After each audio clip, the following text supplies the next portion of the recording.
Superman is a white man. Supergirl is a white girl. The man who was worth 6 billion was a white guy with blue eyes. Barbie was white. Vogue magazine, everybody was white. In my generation, superheroes were white, especially those who were on cinema.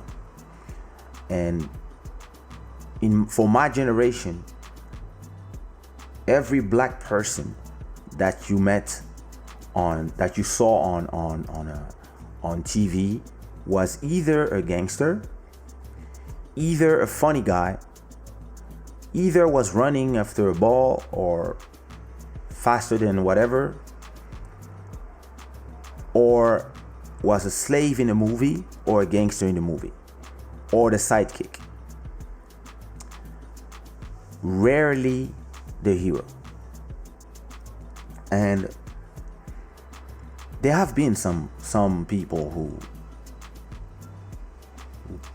put a dent in that universe, but we never had all our kids, us as kids, we've been playing with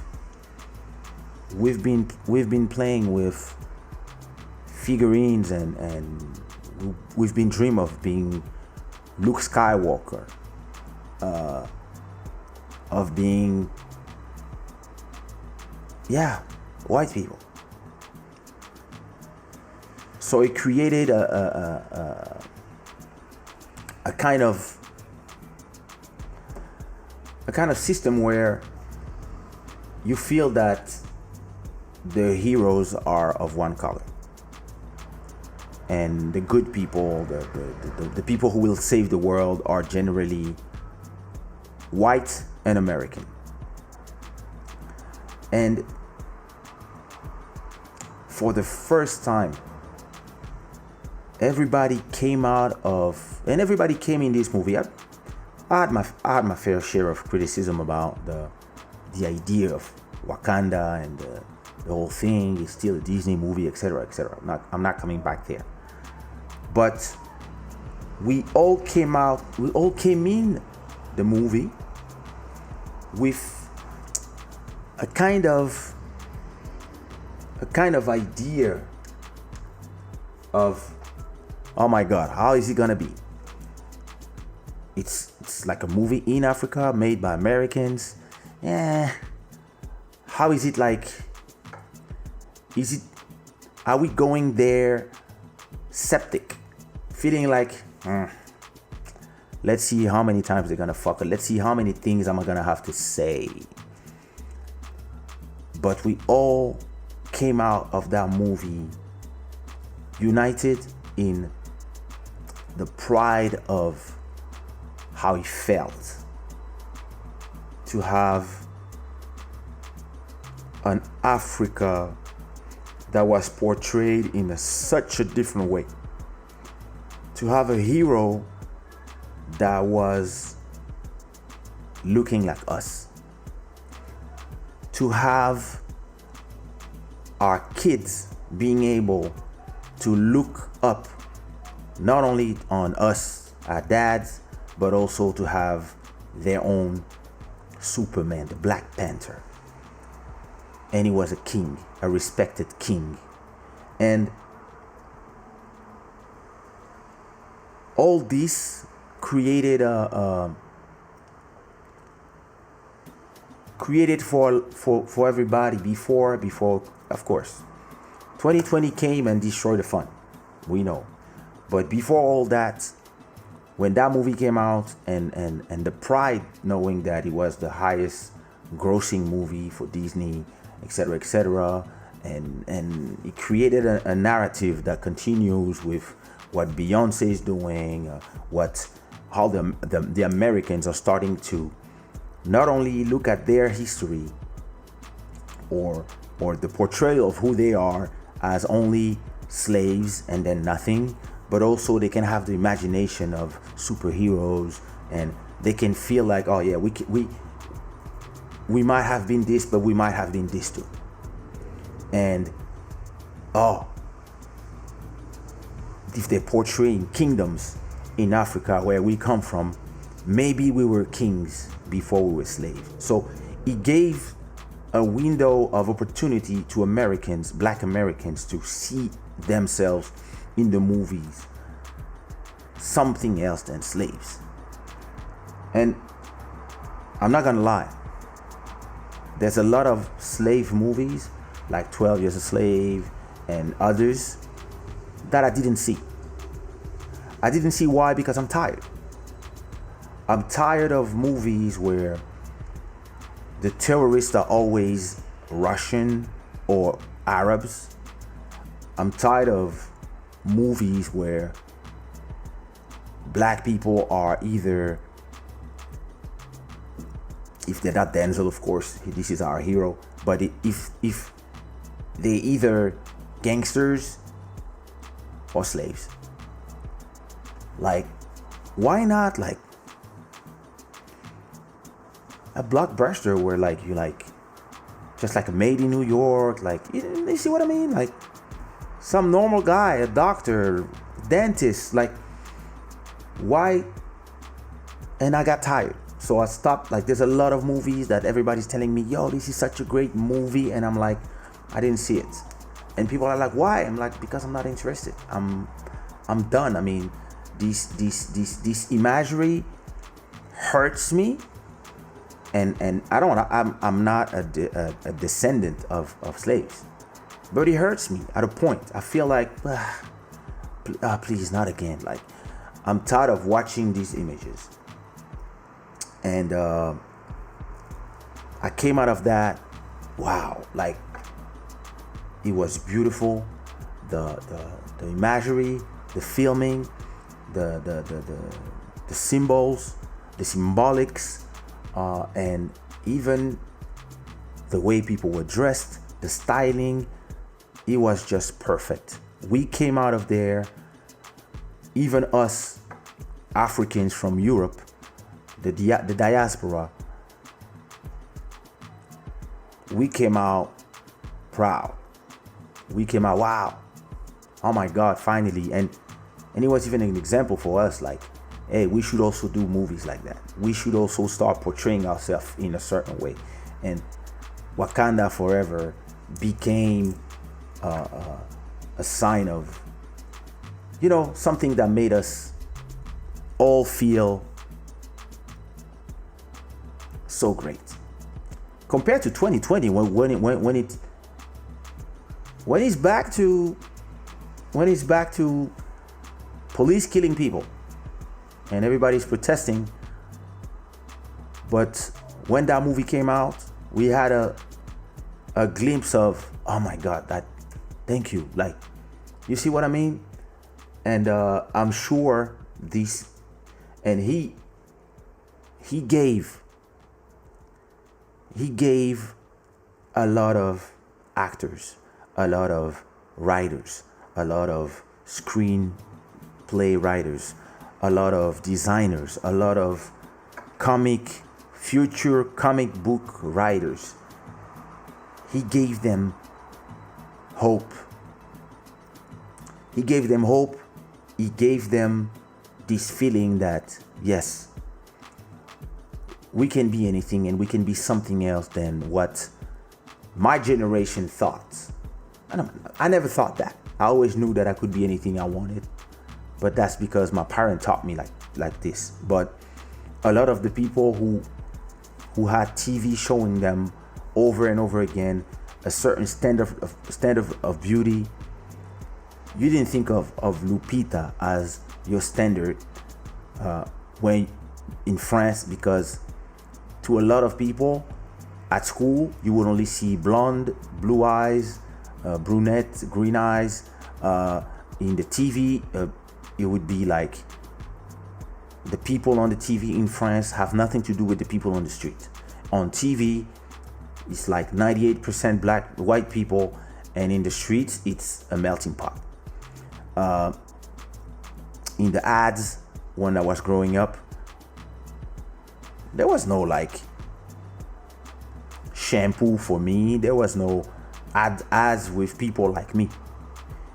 And I remember the first time I saw an ad for a shampoo with keratin that was made specifically for curly hair, and there was a black girl on a big ad in Paris. And I remember that, I think he was a friend of ours or something. It was a girl we knew. And we were so proud. Oh my God, wow, that's amazing. Look, she's black. And today it's horrible to think that we were proud about that. Because normally it should have been something normal.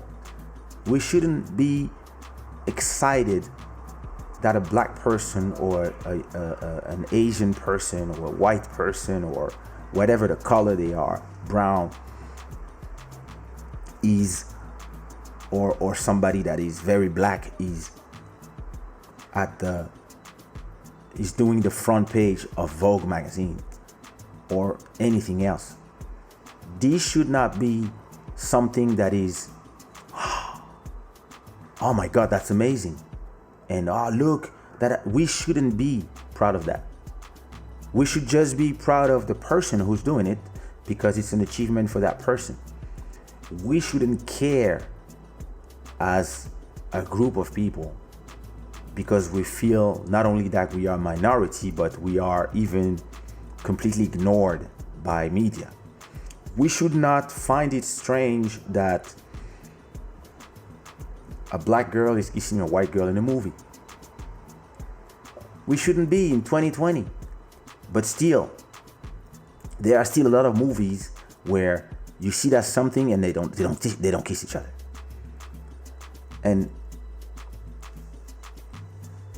But me growing up, I didn't have a Black Panther. I didn't have that figure. Yeah, my heroes were Bruce Lee, were Luke Skywalker, Superman, and all of them. And none of them looked like me. It was manga people. They were all, I don't even know what color they were. And Americans never portrayed us in that light. Maybe the only, the big first one that I saw was Shaka Zulu. Out of Point was interesting, and what's the other one? Toby, when Kunta Kinte. But you see, then it was only movies about slaves and stuff.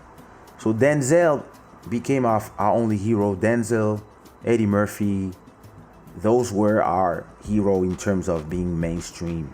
But it was only two of them.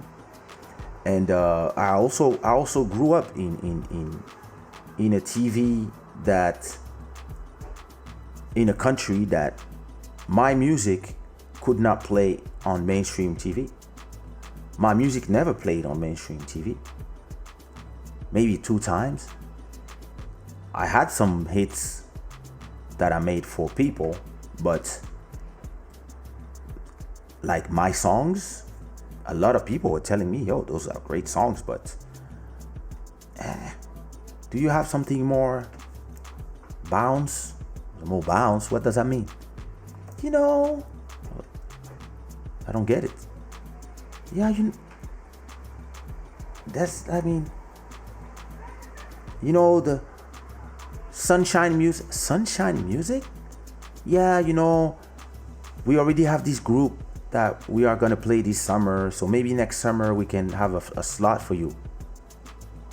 What you mean? You just told me that you love the song. Yeah, but we only choose one group per year. What the hell is going on here? You are telling me that all the musicians arrive and everybody is trying to, play on radio, be on TV, and have their break, and it's 100 of us But you're gonna choose one of us because the rest has to be with for you guys. And at the same time, when we try to do our own, so that was the first blow, right? And then to me, I was like, okay, in this case, if they don't want us in their TV stations because our music is sunshine, summer, zouk, compa, kizomba, African, dombolo, whatever, let's do our own TV station then.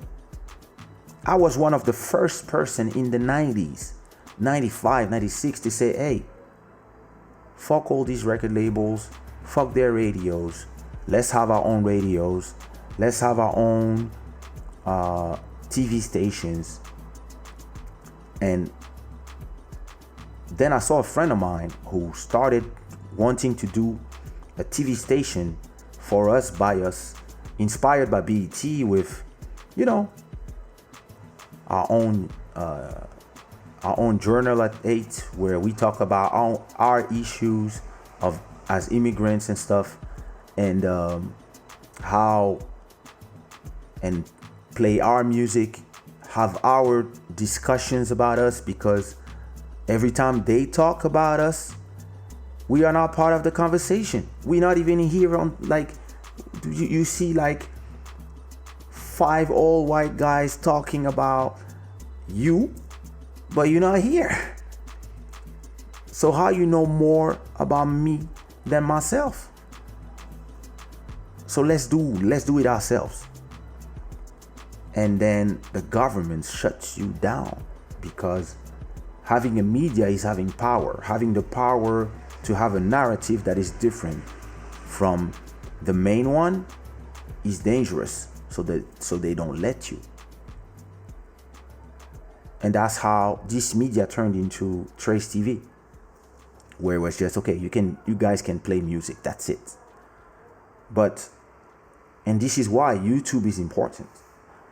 YouTube is important because YouTube, Twitch, Facebook Live, these platforms help us be free to have our own narrative. Of course, there's going to be a lot of people who are going to say something stupid. Yes, there's going to be a lot of people who will abuse these platforms, but that's how you have laws for them. But at the same time, thanks to these platforms, guys like me who think forward, who want to be independent, who don't want to be a victim and a hostage from the major companies, the TV stations, all these people. I can have my own place where I say my own truth. And this has no price, because I really come from this generation where people like me could not have a place where I could talk and say what I want to say and be a superhero for the kids of the next generation. We didn't have that. And I think this is why he is so significant to this generation. This generation, for the first time, they had somebody who was seen all around the world and who portrayed us Africans with dignity. And as a person himself, he's a hero for real, because this whole time, nobody knew what he was going through. And this is why it hit yesterday like a hammer on my head. I really felt sad. And listen, ever since I came out of COVID, I've been kind of numb. I kind of just take days one by one. I make my music, I do my shows, I try to stay out of trouble, and I kind of have more logic and less feelings, you know, as a way to protect myself, probably from everything I went through. And I mean, other than Black Panther and the Avengers, the three Avengers movies where he's part of, I didn't see his other movies. I'm not especially like a fan. I respect his work, but I'm not somebody who follow him like that. But yesterday I felt sad. I really felt sad, and I'm still sad because of everything he means to us, and everything he the way he handled himself and everything he went through, like a king for real. Like, he was there, and the 4 years that he had to endure everything he endured, he said to himself, the mission is not over. I have to do what I have to do. And you know, when I was very sick and I didn't know if I would breathe another day, other than the voice of my little daughter who was telling me that it was going to be all right, something that made me hang on to life was this same feeling. My mission is not over. I got things to do. Does he feel that his mission was over? I don't know. But it is, like the whole world woke up incredibly sad. And you know, it feels like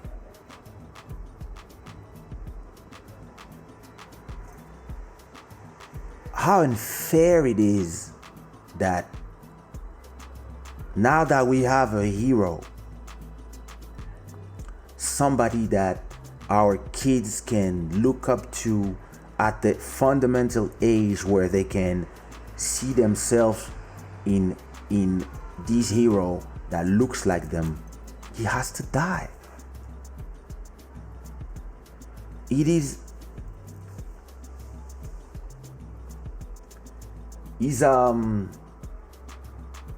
And you know, he would go and go see these kids, and if you look at all his interviews now, and you realize that in every interview and the way he was talking, you realize that he knew his time was, he had a short time. He knew it. You could feel it. He was always emotional about certain things because he knew when he was talking about all these young sick kids, he was one of them. But the whole time, he handled himself like a king. Not only on the screen, but also in real life. There's a lot of people that look like kings, and you treat them like kings because you love their music, because you love their movies, because you love whatever they do. But in real life, they are pieces of shit. I know a lot of them who don't know how to act and to comport themselves like kings when they are around other people, or when they are in their household, or when they treat a woman, or where they treat their children, or where they treat people who are older than them. They don't know how to be real kings, but people treat them like kings just because they're famous. There's a lot of them out there. I see them in the studios. I see them on stage. I see them on YouTube pretending to be great people, and they're not. And this is why it's even more sad to lose a true king, because we We, us, you, me, we stay here, down here with the devils. Because hell doesn't exist. The devils are all here with us. But we stay with them. And the true kings, the true angels, they're done with their mission. They go back up there. And yeah, it feels unfair that they don't stay with us. And the other ones don't go. Michael Jackson.